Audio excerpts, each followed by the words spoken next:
మోకాళ్ల నొప్పులు, gas, gut health వంటి సర్వ రోగాలకు నివారణి అరుణ యోగా ఆముదం. పోతే ఆ సిక్ కూడా తెచ్చేస్తాను. పాల గ్లాస్ ఇక్కడ పెట్టు. కూర్చో. ఒక ఫ్యాన్ కొనుక్కోవచ్చు కదా. ఫ్యానా? నాందేం భాగ్యం. ఎన్నాళ్ళు ఒంటరివాణి కదా, దాని అవసరం లేకపోయింది. హాయిగా ఆరు బయట పక్కేసి పడుకుంటే ఆ పైరుగాలికి మైమరిచి నిద్ర పెట్టేది. ఇల్లాలో నువ్వు వచ్చావు కదా, అసలు మన సంసారానికి కావాల్సిన ముఖ్యమైనవన్నీ ఒక లిస్ట్ తయారు చేసి వచ్చే పట్ల కొనేస్తాను. ఫ్యాన్ తోటే సంసారం సుఖంగా సాగిపోతుందా? అబ్బే, భార్యాభర్తల మధ్య ప్రేమ, మమత, అనురాగం అవి ముఖ్యం. నేననేది అది కాదు. మరి ఎంచక్కా తాతయ్య గారింట్లో గదికొక ఫ్యాన్ ఉంది. కొళాయి తిప్పితే నీళ్ళొస్తాయి. భోజనానికి టేబుల్, కుర్చీలు, పడుకోవడానికి డబుల్ కాటు. దేనికైనా అదృష్టం ఉండాలి. అదృష్టం కాదు, డబ్బులు ఉండాలి. నేలను బట్టి నీళ్లు, లక్షణాలను బట్టి లక్షణాలని మన పెద్దలు ఊరికే అన్నారా? చూడు, వెనక ఒక మాట చెప్పనా, మనకున్నదాన్ని మనం స్వర్గం అనుకుంటే స్వర్గం, నరకం అనుకుంటే నరకం. కుళాయి తిప్పినా వచ్చేది ఆ నీళ్లే, మన పెరటి బావిలో తోడినా వచ్చేది ఆ నీళ్లే. ఫ్యాన్ తిరిగినా వచ్చేది ఆగాలే, మన కిటికీ తలుపు తెరిచినా వచ్చేది ఆగాలి. పందిరి మంచమైనా, డబుల్ కాటైనా నిద్ర ముఖ్యంగానే మంచం కాదు. సర్లే, మగాళ్ళకి ఏదో సర్ది చెప్తారు. సత్య చెప్తాం కదా, జీవితానికి అర్థం చెప్తున్నాను. రా, ఎందుకు? బాగా చెప్తాను. ఇటు రావోయ్. చూడు, ఆ చెట్టు కింద నా జంటం చూడు. ఎండొచ్చినా వానొచ్చినా ఆ చెట్టే వాళ్ళకి శరణ్యం. అదే వాళ్ళ మిద్దే, వాళ్ళ మేడ. జానకి, ఓ మాట చెప్పనా, జీవితంలో మనకంటే ఉన్నవాళ్ళని చూసి మనం బాధపడే కంటే, మనకంటే లేని వాళ్ళని చూసి వాళ్ళకంటే మనం ఎంత అదృష్టవంతులమో తెలుసుకుని సంతోషించడం ఎంతో మంచిది. అదే జీవిత సత్యం, అదే జీవితాన్ని అర్థం చేసుకోవటం. అర్థమైందా? నవ్వు నవ్వు.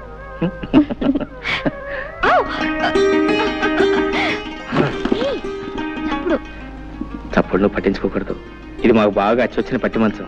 మా వసువంతా దీని మీద పుట్టిందట. సిగ్గా? సిగ్గుపడితే పనులలో జరుగుతాయి. పిచ్చిదనం.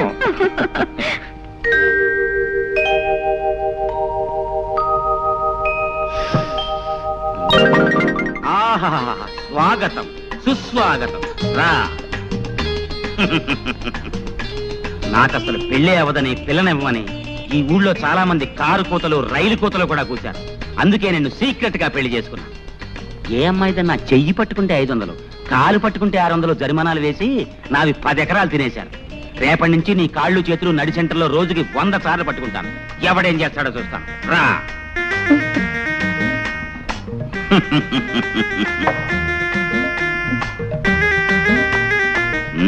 సిగ్గుపడుతున్నావా? బాగా సిగ్గుపడు.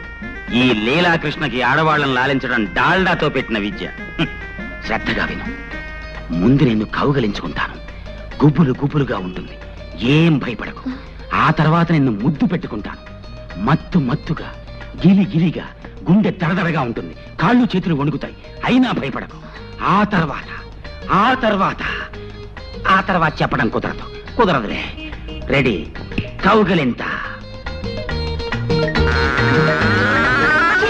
ఇదేం కౌగులింత?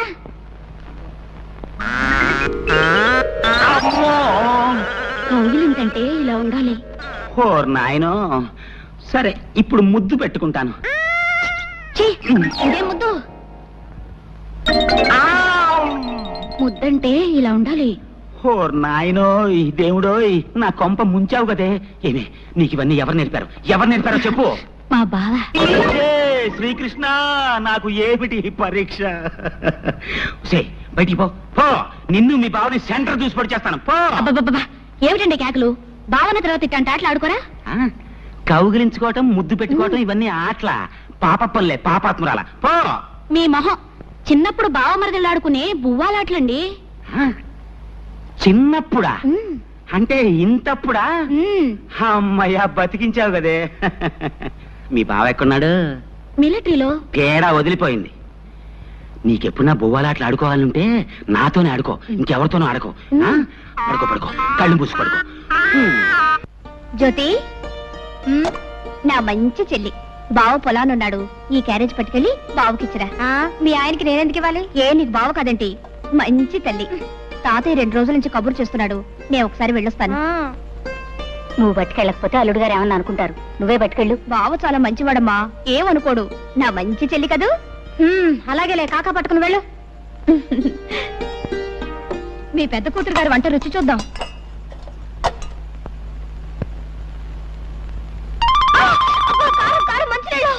చాలే ఊరుకోవే మరీ నడమంత్రం. దానికి అసలు వంటే చేతగానట్టు మాట్లాడతావు.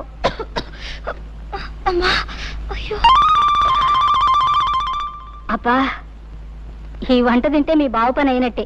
నేను వేరే క్యారేజీ పెడతాను, పట్రా. ఇదేంటి నువ్వు వచ్చావు? మీ అక్క ఏమైంది? అక్కయ్య జమీందార్ తాతయ్య గారింటికి వెళ్ళింది. ఆహా, కట్టుకున్న మూడు కంటే జమీందార్ తాత ఎక్కువాడనమాట. అంత కోపం ఏంటి బావా? పాపం తాతయ్య మరీ మరీ రమ్మని కబుర్ చేస్తేనే వెళ్ళింది. రా తిందువు గాని. అరే నాకు కుదరటా వదా. ఇవాళకి అక్కయ్యని క్షమించే బావా, రా. సరే, ఇవాళ ఒక్కనాడు క్షమిస్తున్నాను, రేపటి నుంచి క్షమించను. నువ్వు కనుక రేపటి నుంచి క్యారేజ్ తీసుకొచ్చావు నీ కాళ్ళు చేతులు ఎదుర్కొడుతూనే ఉంటున్నావు. సర్లే, రా రా రా. రమ్మంటుంటే కర్ర తీసుకునే జానకి. జానకి, అబ్బబ్బా, ఏమిటా కేకలు? కేకలేంటే కేకలు? అవును, ఏమిటి మోసం? పొలానికి అన్నం పట్టుకొస్తానని చెప్పి నువ్వు రాకుండా మీ చెల్లెని పంపిస్తావా? నీకెన్ని గుండెలు? ఇదిగో, రాకపోతే రాపోయావు కానీ మధ్యాహ్నం వంట చేసావు అమృతం. స్వర్గానికి బెత్తిరే బెత్తిరడం. వదిలు. నీ బట్టి వాసన చెవట కంపు భరించలేకపోతున్నాను. ముందెళ్ళి స్నానం చేసిరా.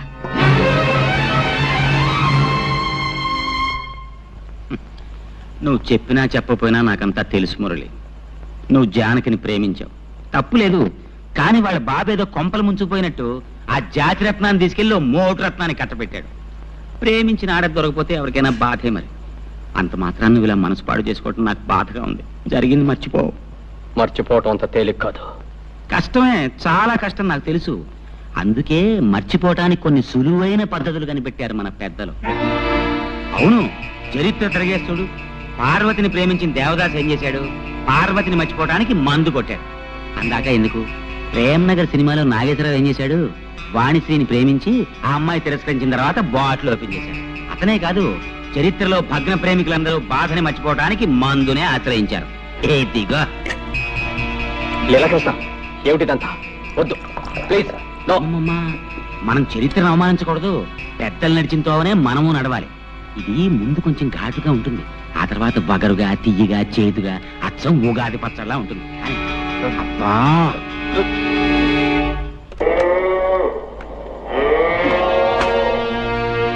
ఏమిటి? గడ్డేశాను, నీళ్లు పెట్టాను. ఇంకేమిటి నీ గోళ? ఉంటే నీ పని చెప్తాను.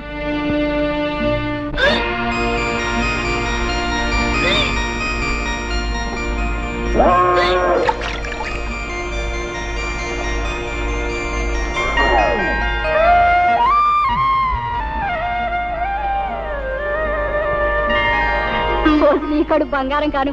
ఇంత మంచి వార్త ఎవరికి చెప్పొద్దంటావే. ఉండు జ్యోతి, నేను చెప్పేది పూర్తిగా వినమ్మా. ఏమిటే? పెళ్ళై ఇంకా ఏడాది కూడా కాలేదు, అప్పుడే నాకు పిల్లలు ఎందుకు చెప్పు? అయితే ఏమంటావు? ఏం లేదు, ఇరకల వెంక మీద పోవడానికి ఏదో మందిస్తుందట, అది నేను వేసేసుకుంటాను. పిచ్చి పిచ్చిగా వాగా అంటే చెప్పు తీసి కొడతాను. బావా, నేను ఒకటి అడుగుతాను, నువ్వు కాదనకూడదు. అయ్యో రామ, భార్య కాస్త ప్రేమగా అడిగితేనే ఏమో కూడా ఏం కాదనలేడే. ఇంత గట్టిగా కౌలించుకుంటే ఏం కాదంటాడు? ఏం కావాలి చెప్పు. మరే మరే మరి గుండి కావాలా? అదేం కాదు. గుండి కావాలా? అదే కాదు. ఏం కావాలో చెప్పు. మరి మరి మరి పెళ్ళైన ఏడాదికి పిల్లలు పుట్టే వాళ్ళ మీద నీ అభిప్రాయం ఏమిటి? ఏడాదికి పుడితే అదృష్టవంతులు, 9 నెలలకి పుడితే మంచి కష్టజీవులు అనమాట. 4-5 సంవత్సరాల తర్వాత పుడితే వాళ్ళ మొహం, వాళ్ళ గురించి కూడా ఒక అభిప్రాయం. ఒట్టి బద్దగస్తులు అనమాట. అవును, నువ్వేదో అడుగుతావని చెప్పి ఏమిటి అడుగుతావేంటో? మర్యాదగా చెప్తావా లేకపోతే వెళ్ళి నీళ్లు పెడతావా? అబ్బా, నీదంతా కంగారే, ఏది సరిగా వినవు. ఏది నువ్వు చెప్తే వింటాకే చెప్పు. నేను నెల తప్పాను. తప్పగా నీళ్లు పెట్టవా? అబ్బా, ఏది అర్థం కాదు. 1 నెల కాదు, 3 నెలల వరుసగా తప్పాను. 3 నెలలు కాబట్టి 6 నెలలు తప్ప. ఇప్పుడు ఏం పోయింది, తర్వాత మాట్లాడుకోవచ్చు. వెళ్ళి నీళ్లు పెట్టు. నా చెమట పడి చూస్తుంటే ఏంటి వరుసగా 3 నెలలు తప్పానన్నావా? 3 నెలలు? 3 నెలలు తప్పి నేను 6 నెలలు తప్పానా? అది కాదు బావా, నేను చెప్పేది కాస్త ఆలోచించు. ఏంటో ఆయన నువ్వు చెప్పేది నేను ఆలోచించేది. నోరు పడక, నిద్ర వస్తుంది. మరీ ఇంత తొందరగా పిల్లలు ఎందుకు చెప్పు? ఇంకా చిన్న పిల్లవి. అవును, ఈ మాట చెప్తే మీ అమ్మ ఏదో అందన్నావు, ఏమంది? చెప్పు తీసుకు కొడతానంది. ఏటో చెప్పు తీసుకు కొడతానంది.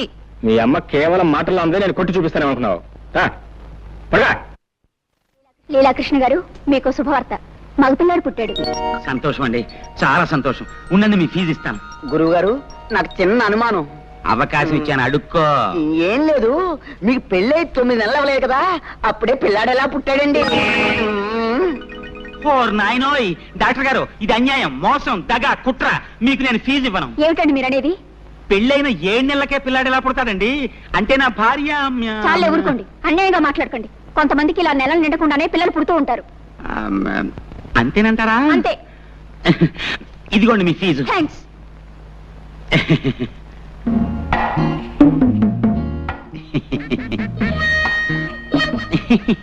చీ చీ చీ చీ చీ. ముక్కు నాదే, మూతి నాదే, కళ్ళు నాదే. భలేవారేనండి మీరు. అబ్బాయి అచ్చం మీ పోలికే. నా పోలికి రాతే ఇంకెవడి పోలికి వస్తుంది? చెప్పు తీసుకొడతాను.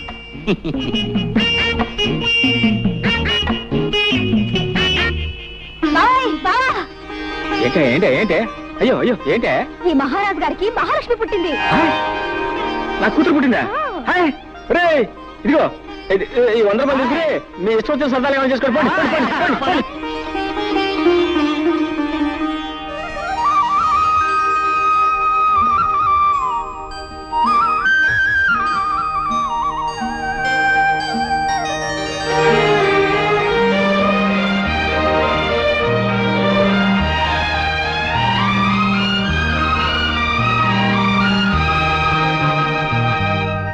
ముద్దు పెట్టుకోవడానికే బిడ్డలా?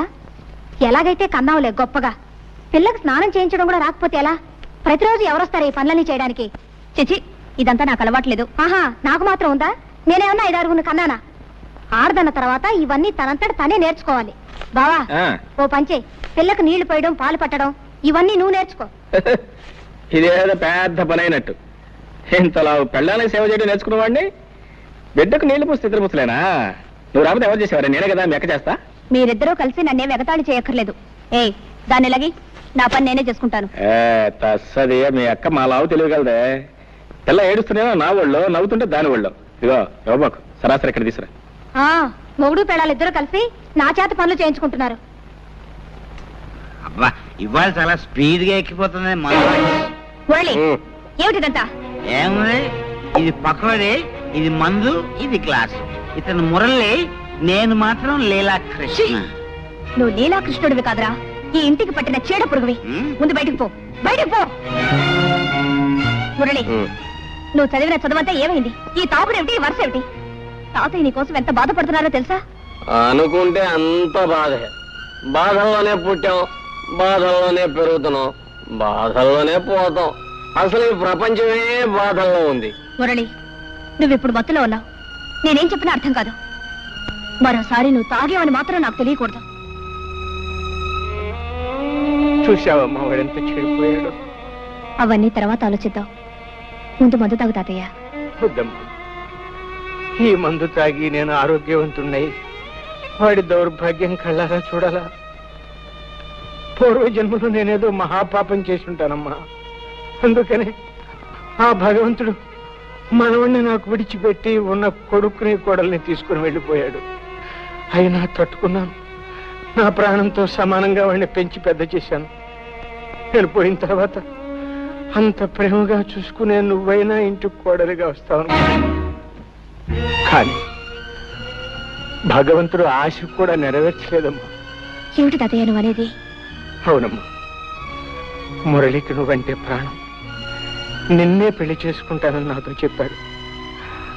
ఆ విషయం మీ నాన్నతో మాట్లాడదామని ఆ రోజు మీ ఇంటికి వచ్చేసరికి నీ పెళ్లి విషయం మీ నాన్న నలుగురిలో నిర్ణయం చేశాడమ్మా. చూశావమ్మా, భగవంతుడు ఎలా మనుషులతో ఆడుకుంటాడు. మనం కోరుకున్నది దక్కనివ్వడు, దక్కింది దొరకనివ్వడు. నేను ఆ రోజు 4 అడుగులు చురుగ్గా వేసి ఉంటే నువ్వే ఇంటి కోడలివై ఉండేదానివి. వాడు నిన్ను మర్చిపోను లేక, మరొక పెళ్లి చేసుకోను లేక కుమిలిపోతున్నాడు. తాగుడుకు బానిసయి వాడి ఆరోగ్యం సర్వనాశనం చేసుకుంటున్నాడు. వాడిని ఆ స్థితిలో చూస్తూ నేను ఎలా బ్రతకగలనమ్మా? తాతయ్య ఊరుకో. అమ్మా జానకి, నువ్వు నాకు ఒక మాట ఇవ్వమ్మా. ఏమిటి తాతయ్య? నేను పోయిన తర్వాత వాడిని జాగ్రత్తగా చూసుకుంటానని, వాడి బ్రతుకు బండర కాకుండా మనిషిని చేసి ఒక దారిలో పెడతానని నాకు మాట ఇవ్వమ్మా. అలాగే తాతయ్య. జానకే, జానకే, జానకే, జానకే, జానకే, ఎక్కడా ఎక్కడా నువ్వు?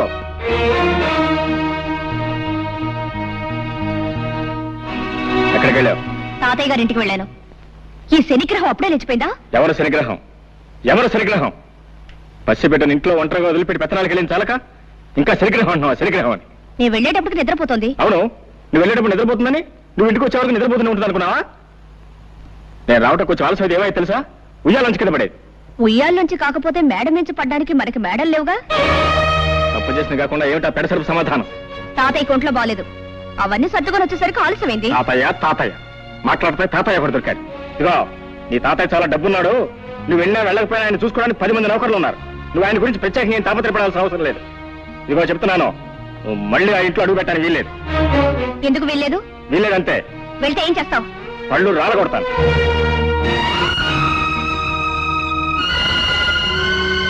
అమ్మా, జానకమ్మ గారు. ఏమిటి రావాలమ్మా ఇలా వచ్చావు? తాతయ్య గారు ఇప్పుడే పోయారమ్మా. తాతయ్య?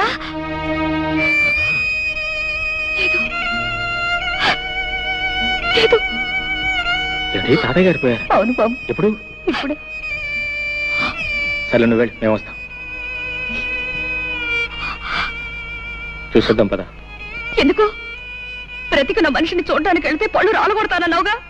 ఇప్పుడు ఆ శవాన్ని ఆఖరి చూపులు చూడడానికి వెళ్ళాలా? నీ మనసు ఇప్పుడు శాంతించిందా? నేను రాను, నువ్వు వెళ్ళు. నీ కూతురు కాపురం ముచ్చట్లు విన్నావా? ఏమిటండి? అల్లుడి మంచితనం చూసుకుని ఇష్టం వచ్చినట్టు పిచ్చి పిచ్చి వేషాలు వేస్తుందట. ఎవరు చెప్పారు మీకు?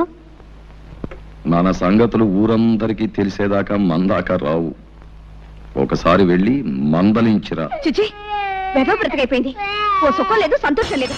ఈ శనిగ్రహం ఏడుపుతాను, మాయదారి వంటతోనే నా ప్రాణాలు పోతున్నాయి. ఏయ్ నోర్మి, నోర్మి, ఎందుకలా ఏడుస్తున్నావు? ఎందుకు ఏడుస్తున్నావు? నిన్ను కొట్టేనండి చూడు. చాలా సాలేవే బడాయ్. నోరులేని ప్రస్తుతానికి నీ బెదిరింపులు తెలుస్తాయా? నోరెందుకు లేదు? పెంకులు ఎగిరిపోయేలా ఏడవడానికి పెద్ద నోరేసుకుని మరీ పుట్టింది. శని శని శనిగ్రహం అని. నోర్మై, ప్రస్తుతాన్ని పట్టుకుని శని శని అంటావు. బుద్ధి లేదు నీకు? ఆడదన్న తర్వాత కాస్త ఓర్పు సహనం ఉండాలి. కానీ అవతల బారేస్తే ఎదుగుతారా? నేను నీలాగే చిరాకు పడి ఉంటే ఇంత దాని అయ్యేదానివే. నేను దీనిలాగే ఏడ్చుంటే నీకు తెలిసేది. ఏడవలేదే పాపం, పక్క నవ్వుతూ ఉండేదానివి. దీనికంటే ఎక్కువే గొడవ చేసేదానివి. సర్లే, దీనికి పాలు పెట్టి నిద్రపుచ్చుతాను. వంట నాకు వచ్చి తీసుకెళ్ళు. అమ్మయ్యా, రక్షించావు. అమ్మా, సాయంత్రం దాకా తీసుకురాకు. పీడ వదిలింది. ఛీ.